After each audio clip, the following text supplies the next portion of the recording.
নমস্কার বন্ধুরা, সিডনিতে আমরা শিবরাত্রি উপলক্ষে মিন্টো বলে একটা জায়গা আছে, সেখানে একটা বিশাল বড় শিব মন্দির আছে।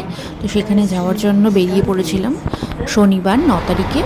তো ওখানে যেতে গেলে আমাদের ট্রেন বাস দুটোই করে যেতে হয়, অনেকটাই দূর ছিল, মোটামুটি 1.5 ঘন্টা মতন সময় লেগেছিল।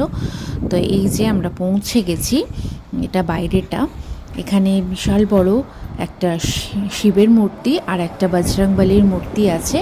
ভিতরের মন্দিরের ভিতরে আমরা তো ভিডিও করতে পারবো না, তো আমরা বাইরেটাই ভিডিও করেছিলাম। দেখুন বাইরেটা কি সুন্দর।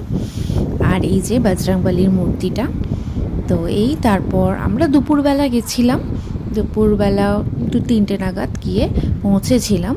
তারপর ওখান থেকে একটু দর্শন করে পুজো টুজো দিয়ে আবার বাড়ি চলে এসেছিলাম। ভিডিওটা ভালো লেগে থাকলে লাইক, কমেন্ট অ্যান্ড সাবস্ক্রাইব করে দেবেন। Thanks for watching. বাই।